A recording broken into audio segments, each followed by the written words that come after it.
Trigger warning, we discuss Karen's experience of surviving cervical cancer. If that's something that's not going to be easy for you to listen to right now, feel free to tune into another episode or come back later. That's what's going to make it come closer if you keep watching it. And then you come closer and closer. And then when it bursts over the barrier, and it's just chaos, absolute chaos. It's not contained. It's waters everywhere. It's probably like, it's probably causing like some, surprise, some damage. It's burst everywhere. It's out of control.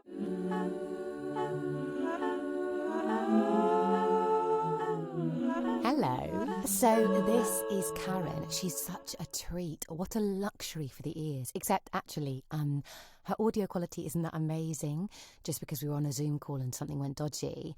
It's not as bad as I'm making it sound. I just wanted to give you a heads up so that your expectations are low and then you're very pleasantly surprised.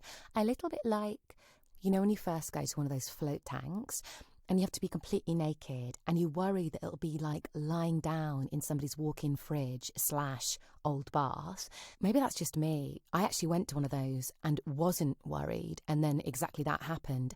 I think because maybe the water level wasn't quite right and it never warmed up to my body temperature. I remember my tits just being really cold and having to turn over onto my front and then kind of getting a crick neck because there was like a little pillow that I put underneath my chin that made me look a little bit like an otter.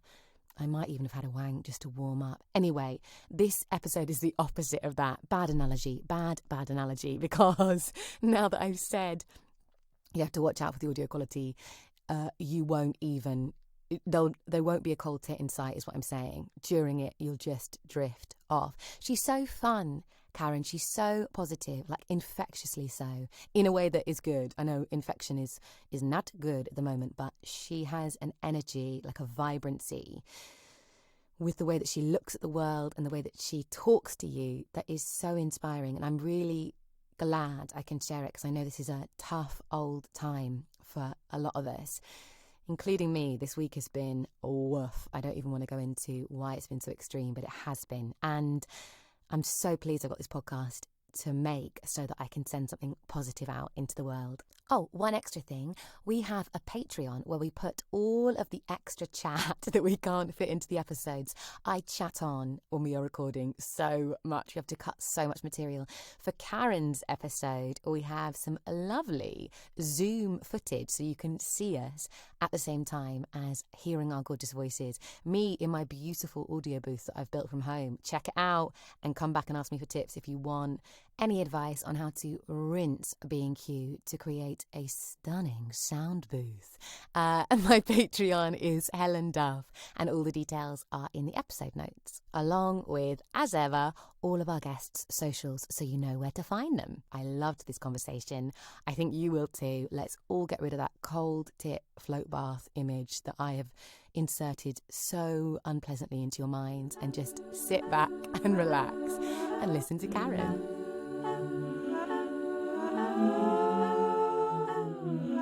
So Karen is a fantastic comedian and performer.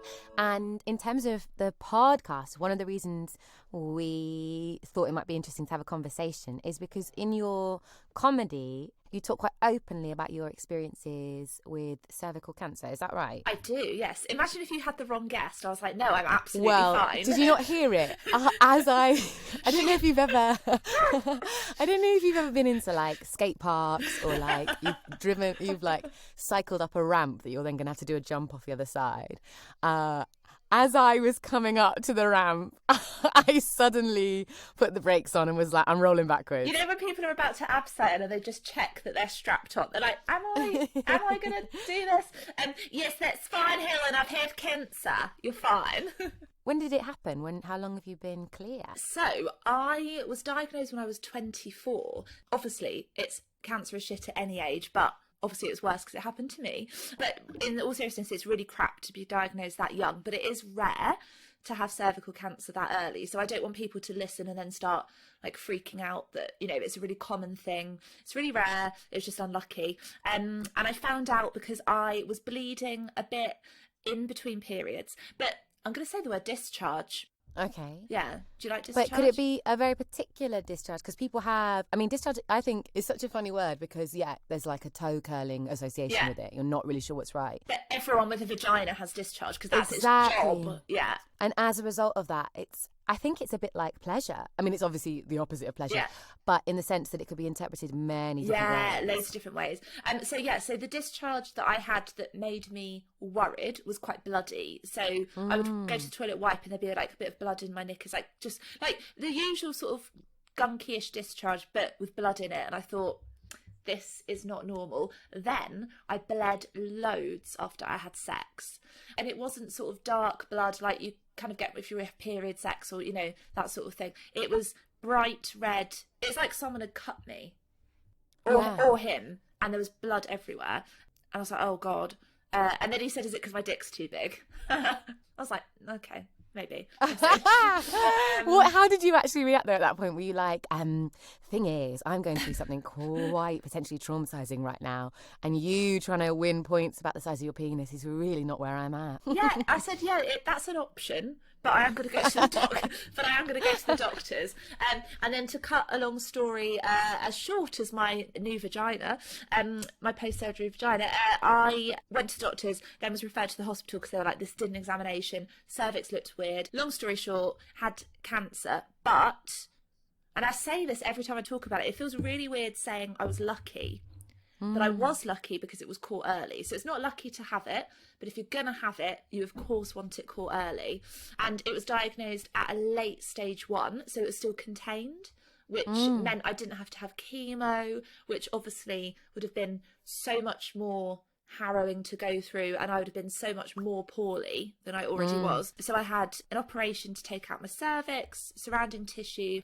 It was caught early and I'm okay. And I had a checkup 2 days ago, so we'll wait for those results. But statistically, everything's looking good, caught early. But if I'd been embarrassed about the blood, the discharge, if I felt awkward or nervous or didn't have the confidence to go to the doctors, I would have definitely been diagnosed at a later stage. So I'm really passionate about talking to people with vaginas and gynae anatomy. And if you notice something is different for whatever, like we're different, we both have vaginas, but our vaginas and vulvas will look different and act differently. But if you notice something that's different for whatever's normal for you, like for fuck's sake, go to the doctor.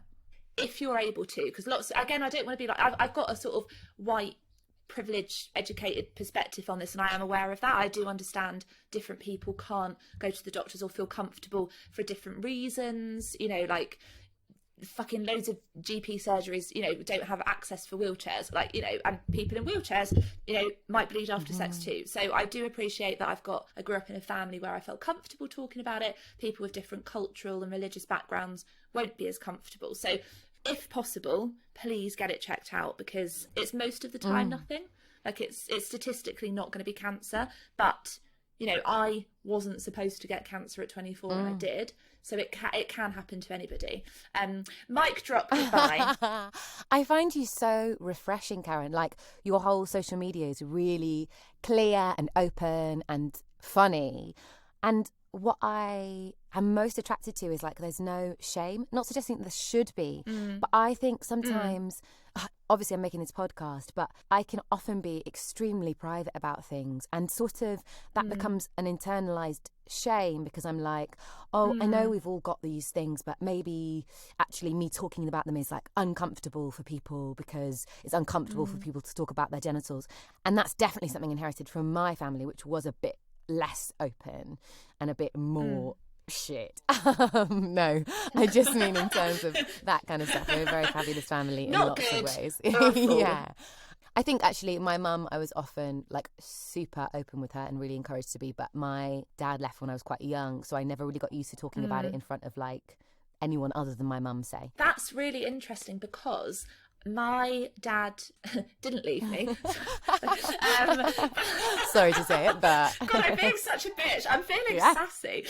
Like, I do feel really lucky, because from a young age, you know, got me pads when I started my period when I was 11. So I felt when my mum was going through menopause, you know, she was really open about talking about it, and if she suddenly had a random period, as if things were sort of shutting shop, she'd talk about it. And I feel like because growing up, I had in the house a man who was really comfortable talking to me and letting me ask questions, and if he didn't know the answer, whatever, but we would spend a lot of time together because he was self-employed. So I grew up with a man and talking about my body with a man, and like that was comfortable. So I definitely think there's something in that for sure.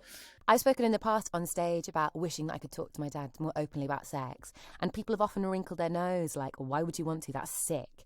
As if just the act of mentioning that sex exists to your father or anyone you're related to is in some way immediately incestuous. Like, it means you're... But you're not asking to fuck your dad, are you? You're not like, Dad, do you want to have sex? Yeah, you're not offering it. You're wanting to talk about it, not shag your dad. Yeah, precisely. I think that's why people are so fucked up around sex, because they have the idea that just talking about it is sexual, is a sexual act. Yeah. And I don't think that's the case at all. No. I remember I used to get in quite a lot of trouble because I did a show where I was dressed as a sperm when I couldn't orgasm, when I didn't think I'd ever orgasmed. And it was all about wanting to orgasm and learning about orgasms and dressing as cum. And people saw that as a really sexual act. They saw it, people accused me of being flirtatious. And it's like, for me, personally, I don't see being dressed as male ejaculate as something immediately erotic. Like, sorry to spoil your fantasy, but it's not something that really turns me on. Yeah, and it's much more about if it turns you on, whoever's saying this and thinking this, fine, but you are the person doing it with your body, so you can express yourself however you want. If it turns you on, it does. If it doesn't, it doesn't. Who cares? You're no fun anymore. All you do is work that cleared. I need more to get at it. That's the badger. Obviously, you actually discovered your cancer through sex, in part. How did that impact your relationship with sex and the whole process of being operated on and everything to do with, the process? So they took a biopsy at the initial hospital appointment and said, we think this is cancer. Come back in 2 weeks to find out. And I was like, well, I've done a drama degree, so obviously it's cancer. Like, this is so on brand. Oh, I don't have to pretend to cry anymore. And then when I went back and they said it definitely is cancer, obviously you kind of start thinking, like, how the fuck has this happened? And then they started explaining about HPV, the human papilloma virus. And now I had not had the HPV vaccination, which is an amazing vaccination that came out in 2008 because I was too old at school for it. And I was too young for a cervical screening, which starts at 25. So if you have a cervical screening and you have HPV, a common virus passed on through sexual contact, certain strands of the virus, if they don't clear, normally our immune system does clear it, like it does a cold, but sometimes certain strands in our system, if they're not cleared, can start to turn the cells of the cervix into abnormal cells, hence what's picked up on the smear and then, intervened and removed. Otherwise they can, often they go away on their own, but they can develop into cancer.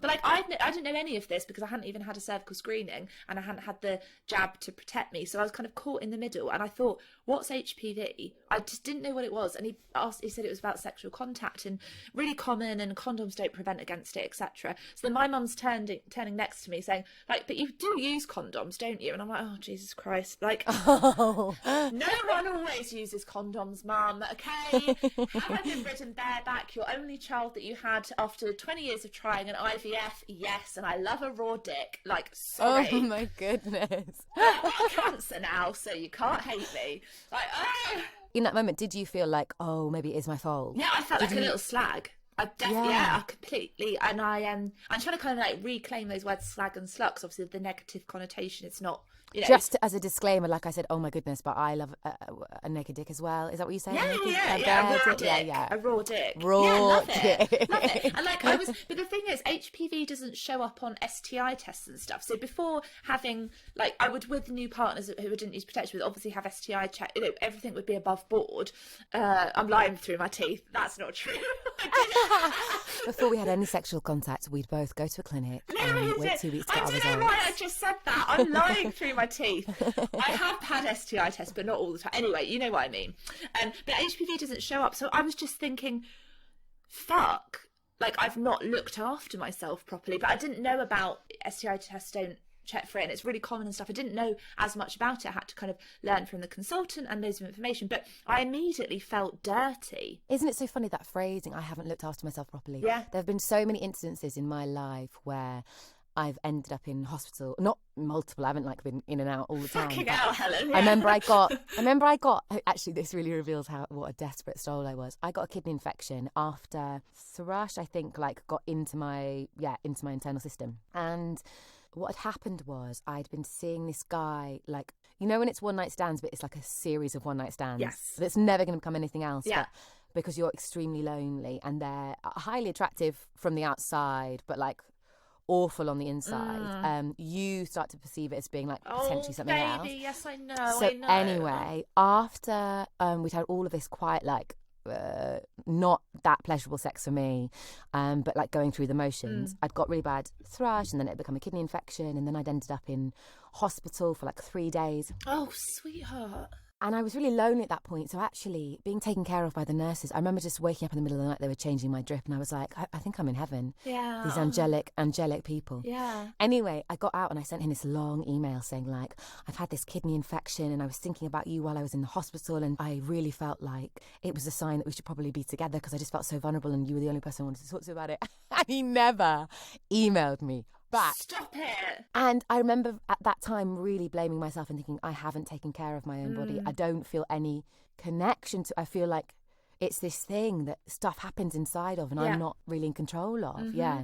You feel almost like this physical thing is going on, and because of your disconnect between your heart and mind and the physical, you feel like that's why the physical has happened, because you've not been kind to yourself. Or I mean, that's, you know, it's not the case. It's just, you know, you had some thrush and it got a bit out of hand. Like I had sex, as loads of people do, and had bad luck. It's not our What fault. I didn't add, actually, I did make myself seem more pure. The reason I think it got worse was because I'd had quite a vigorous wank in the bath. And as a consequence of the warm water and probably the bubbles, that's what led it to become... I love how we both just lie to each other. Like, it's the start of a beautiful friendship, and we're both just telling stories in the way we want them to be received. I remember like, crying. That's not true. That's not I was true. crying when they told me, when I went into A&E, because I was like, I was really cold. I had a high fever and I couldn't get warm. Oh my God. So I was actually very hot, but Yeah. I felt freezing. I was shivering. And that's how I knew something wasn't right. So I cycled to the doctor's surgery and they were like, you need to go straight to hospital. And then I cycled myself to the hospital like a fool. And then I got there and I was shaking on this bed, and I was like, they explained what had happened, and I went, am I the kind of person who should just never have sex again? Is it because I had sex that I should not do that? And she was like, no, you're fine. You'll be fine.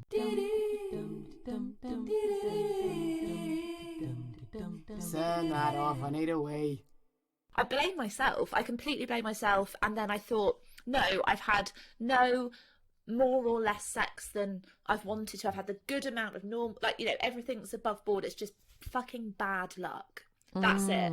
So for ages, I didn't have sex because I was having so many kind of tests to, you know, get the staging of the cancer, and then, you know, things put up you. And because also it's not like it was a cancer that's not attached to sex in any way. Like even if it wasn't caused by the virus, it would have still been, you know, so invasive, because it's like they have to go up your vagina every time they want to look at you. I was being checked to see if it had spread, and I had some anaesthetic, and then I had a camera up all 3 holes at the same time, because if it had spread, it would have gone to the pelvic area. So they're like, we'll check the pelvic area with cameras, because MRI scans, like I learned so much about my body, like our ovaries, etc.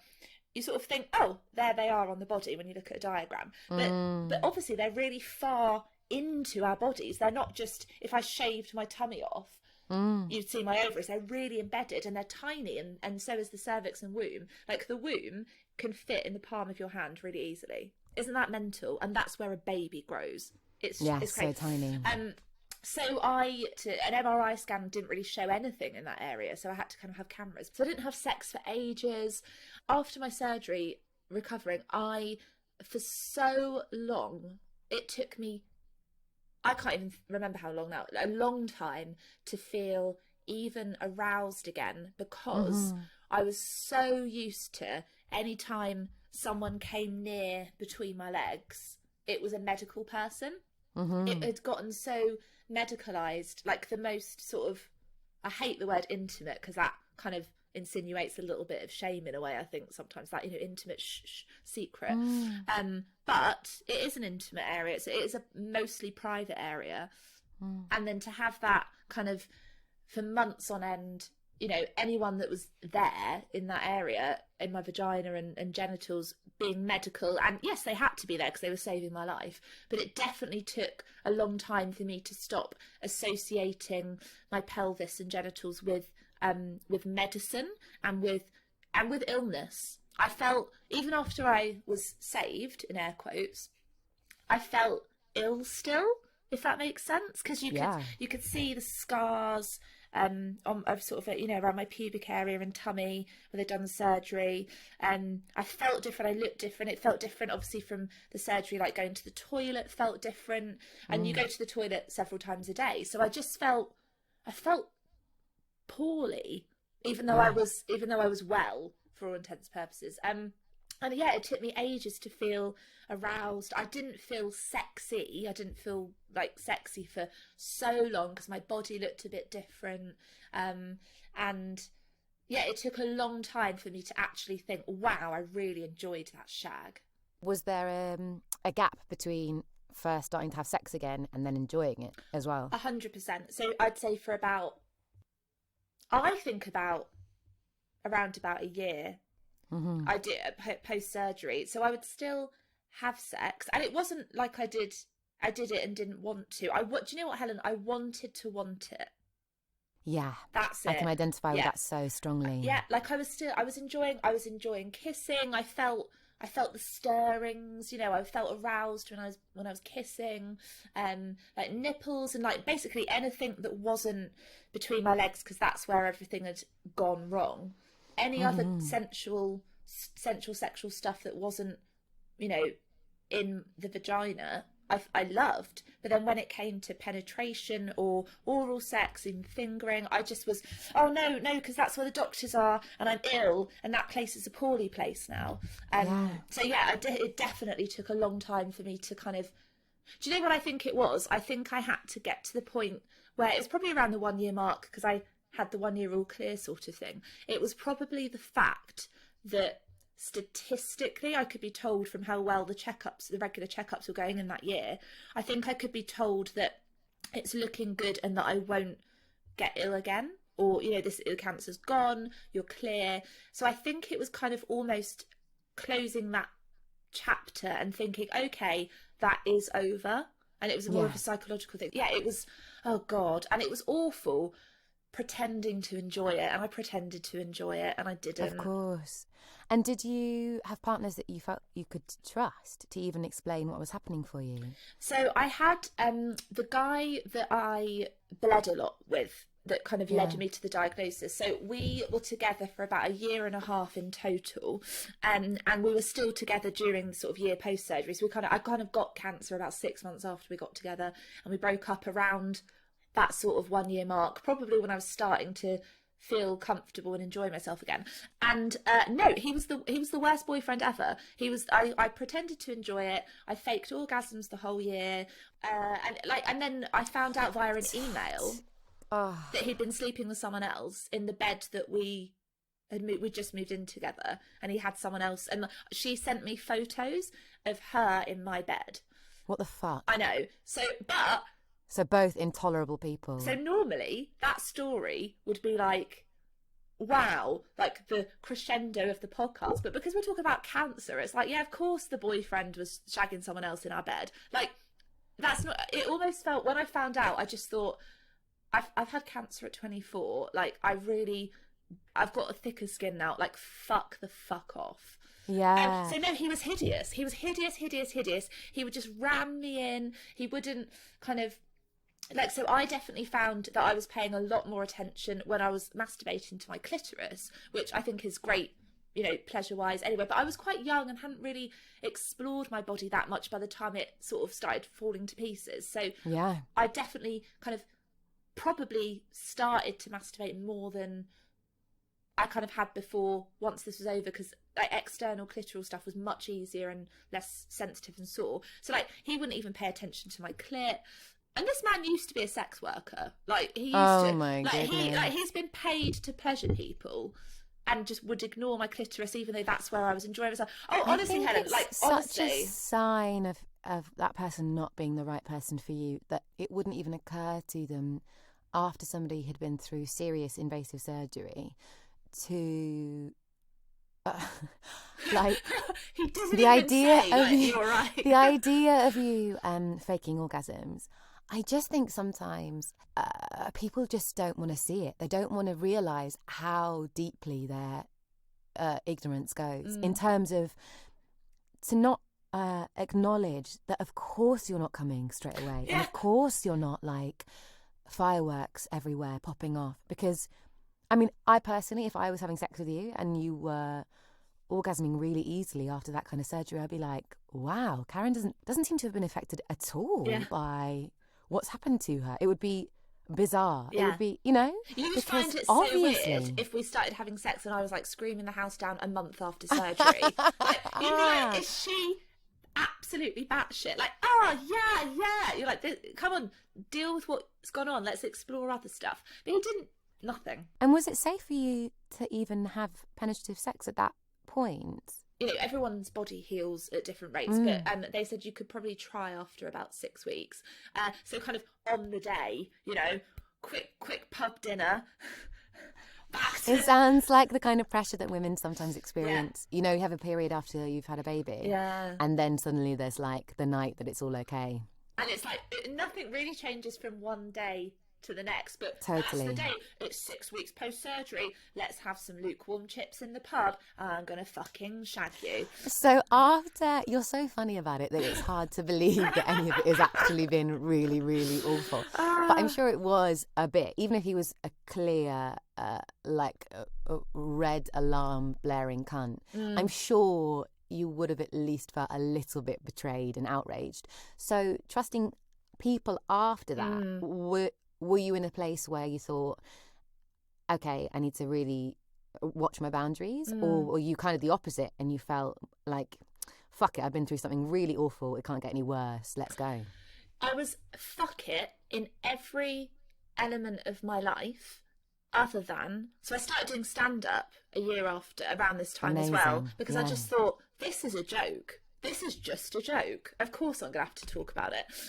So in every element of my life, like trying stand-up, and I changed jobs to a job that I now enjoy more, I went, oh, fuck it. But with boys, I was so much more cautious. And then the next person I met after this horrible guy, we didn't have penetrative sex for until 3 or so months after we started dating. Oh my goodness, you're basically in an Austen novel. Oh my god! Like, So Chase, I just like we did everything else like day one. Yeah, fucking hell. Ate me out behind the bins, Helen. But I just didn't want. And it was nothing to do with him. So lovely, really sexy, great foreplay, great oral, great fingers, everything. I just did not want his penis in my vagina. I was like, no, I'm scared. And it was that whole, there's medical from the cancer stuff, and then there's complete betrayal. Totally. In the time when you're trying to process the sad and bad and scary stuff that's gone on, then the person you're supposed to trust is not understanding your sort of the sort of sexual side of it and is fucking someone else. So yeah, I for ages, about 3 or so months with this lovely guy, just didn't want it. And then eventually when we did, I definitely felt relaxed and ready, and there was no rush, and that made all the difference. All the difference. Having a trusting relationship, I think, is... It's not much to ask, is it? I was talking the other day with a friend who has done loads of work around trauma and sexual trauma, and they are at a place where they feel really like in themselves, you know, there's not much more they can do in terms of healing. But then the next stage is obviously having a relationship with somebody who affirms and kind of extends that work that you've done personally. And I think there's not really any replacement for that. If you're somebody who wants to be in relationship with others, you have to have an experience where you feel held and like you can have space and time to explore yourself with that person. I mean, that sounds lush. Do you mind if we try? Yeah, sure.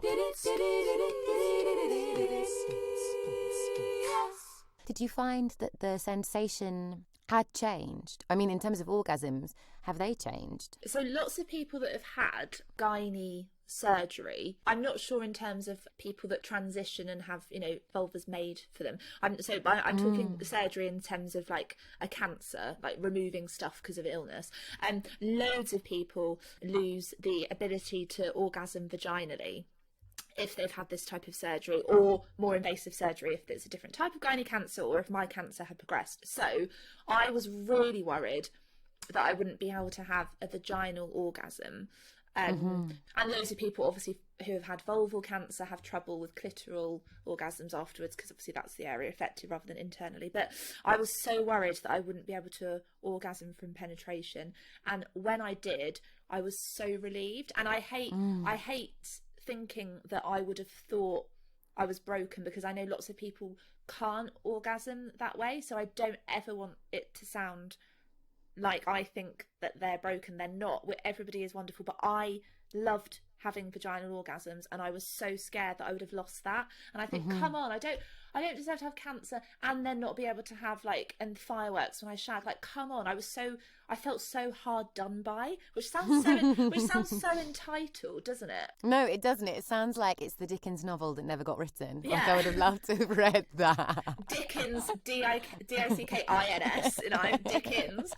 And I was just so, and then when I did, I thought, thank God. But yes, the sensation is different. So because my vagina is shorter now, so you've got you go through the vagina, there's a tunnel, and then there's a little cervix at the top. So they took out the cervix. Am I right in thinking that if you're ever with somebody who is pounding you too hard, and I say too hard because I know actually sometimes it can be really fun to go hard, but it's like painful. The thing that's being pounded against is the cervix. That's right, isn't it? Yeah. So the cervix is at the top of the vagina, and then looking head on, it looks like a donut, but it actually is in itself a little sort of tube into the womb.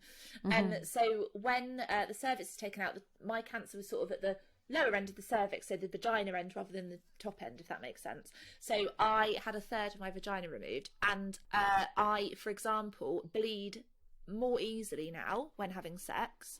Not a lot, but I have been known when kind of certain positions, or if it's a bit rougher or harder, it's kind of, there's no cervix there now, it's kind of just scarring, it's just there. Yeah. And deeper penetration is less pleasurable than it used to be. So Sure. Or if like if you're doing like doggy style where your pelvis isn't supported at all, because you're not sat on anything, you're not lying down on anything, you're just sort of it's in the air, the pelvis is in the air. Going hard with that can hurt more easily than it used to, because there's just less there, it's just more sensitive. Yeah, totally. I'm not on for doggy style. I just like to lie down. You're not? No. You just like to lie down. Do you like to lie down and be on top, as long as you can sort of lie? Yeah. On them? I like to. That makes me sound very vanilla. I like to switch up a lot.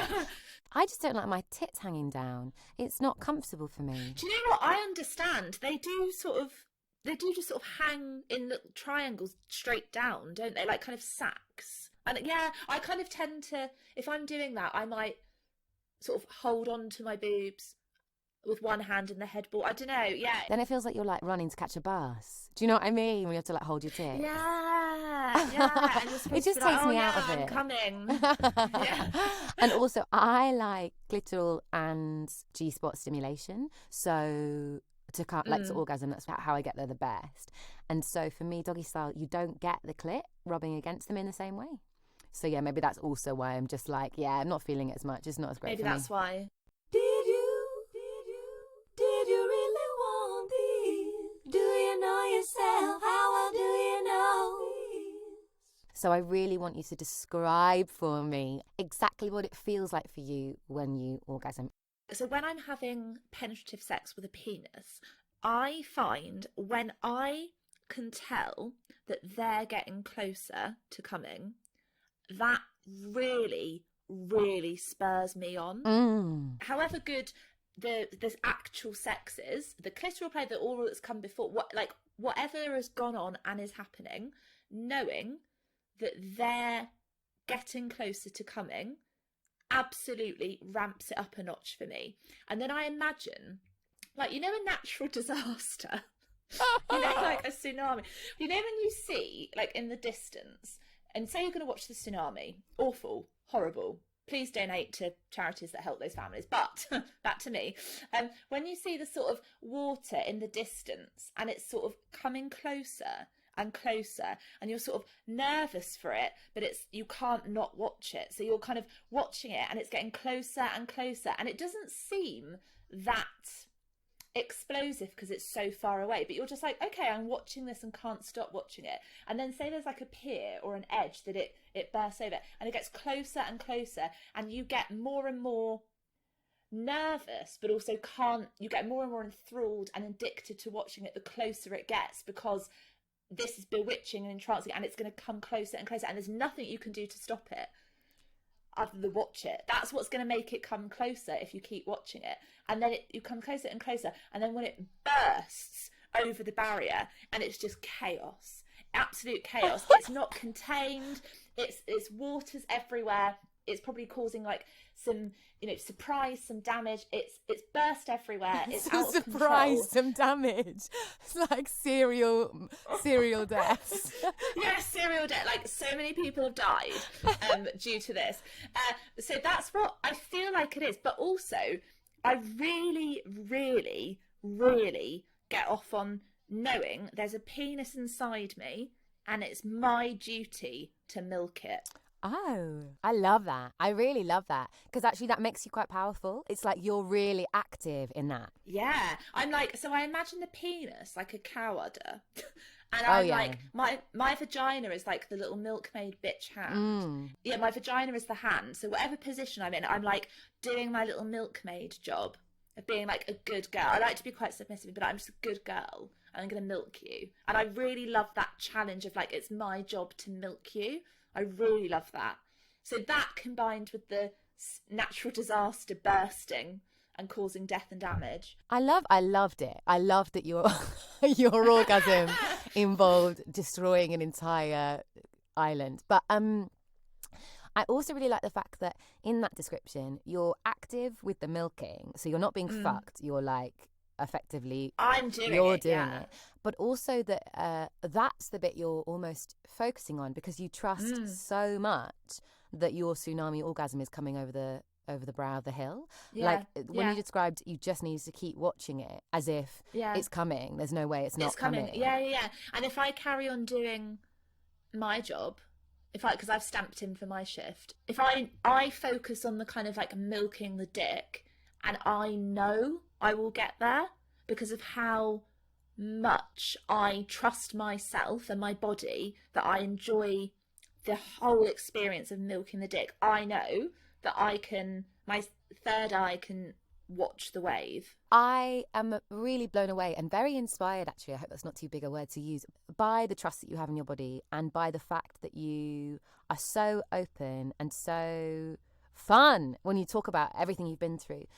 Do you think those things go hand in hand? Do you think your openness has fed your trust, and vice versa? By being trusting of yourself, you've been open, and being open, you've trusted your instincts more, and that's all fed into everything? I do definitely think they go hand in hand, but I will say people probably, like all the fans, are like, oh my God, she's so fun and inspiring. But it took so long to get there. For so long I felt broken, crap. I hated my body. I didn't trust my body. I thought, how dare my vagina do this to me at such a young age? Like, it was the real disconnect we were talking earlier about between kind of like mind and body and self, and I was really angry. I definitely kind of played the victim card. I felt very victimized by life, by my body, by sex. I thought, fuck this is so unfair, how dare life do this? And then as time passes, time does heal, quite literally, and you can start to find pleasure again. I did survive. People do die from it, and I think the fact that I didn't kind of gave me that new appreciation of like, well, if I survive that, and it's around the time, as I said, when I started enjoying sex, is when I started doing stand-up. It's the adrenaline and liberation of, if I didn't die in the hospital, like, who then cares if I die on stage? Like, it doesn't matter. Wow, yeah. What an amazing So I just, analogy. fuck it. In all senses. It doesn't matter. Yeah. Fuck that Fuck little that. cow. Literally fuck that. Yeah, fuck that cow. Get that milk, you good little bitch.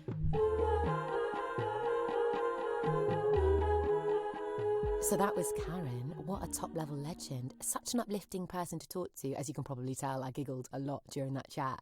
When I asked her for a photo to use in the promo materials for this episode, she sent me a stunning shot of her bare bum, which unfortunately I couldn't share because it just didn't really fit with the aesthetic that we were going for in terms of using guests' faces to generally publicise their eps. But maybe we'll whack it up on Patreon. You can see it there. I'll ask Karen if that's cool. If you want to become a Patreon, a regular subscriber, give some cash to the podcast, help us keep making it and get access to all the extra audio and video stuff that we're doing alongside the making of the podcast, go to patreon.com/Helen Duff. If you don't want to commit to like a regular monthly payment, that's cool. Ko-fi, we have one of those too, so you can just whack one-off pennies or pounds into it. Some people have popped some cash in that Ko-fi this month who, A, I was not expecting at all to even listen to the podcast, B, some of you I've never met and I am astounded by your generosity, and C, I also kind of forgot because I got so into making the podcast that anyone was going to listen to it and have their own experience of it. So I love hearing your reactions. It really,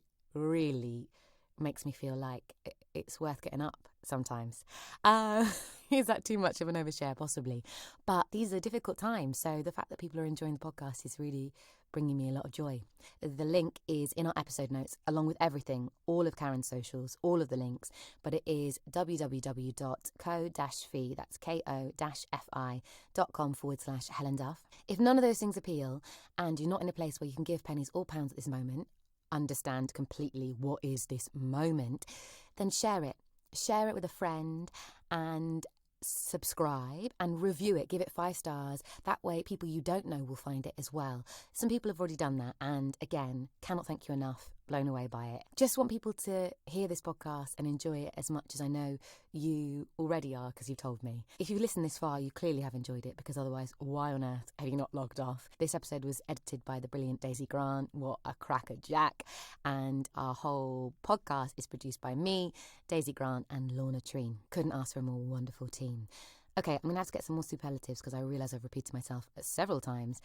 Have a great rest of your week. I can't wait for you to hear the next episode. Enjoy yourself.